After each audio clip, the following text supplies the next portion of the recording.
Nag-init man o tagulan, walang pinipiling panahon ang pag-atake ng sakit sa balat na athlete's foot o mas alam po natin sa tawag na alipunga. Ano nga ba ang sanhi nito at kapag napabayaan, anong masamang epekto sa kalusugan?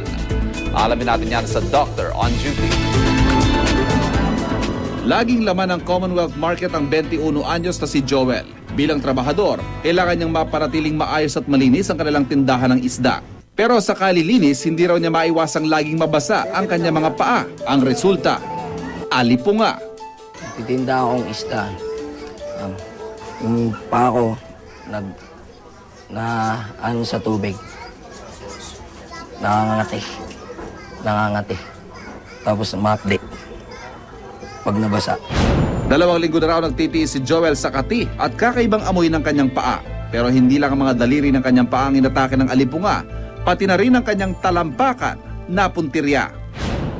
Para makatikim ng ginhawa, ibinababad ni Joel ang kanyang mga paa sa tubig na may tawas. Hindi na masakit kasi pag magtitinda ako, masakit eh. Nalalagyan ng mga bato, mga buhangin.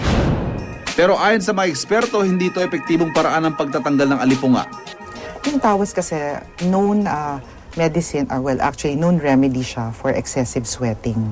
Pero fungal infection, ako personally in my medical practice, hindi ko yung ina-advise, no? Number 1, kailangan mag-consult siya sa doktor.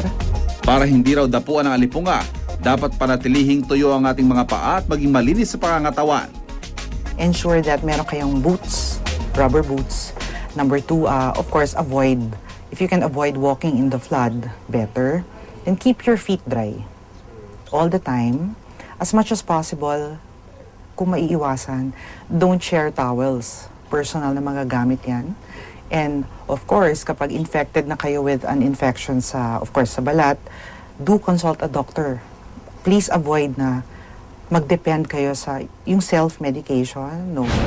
Iwasang gumamit ng mga personal na gamit ng iba tulad ng tuwalya at maglagay ng antifungal cream at magpakonsulta sa doktor.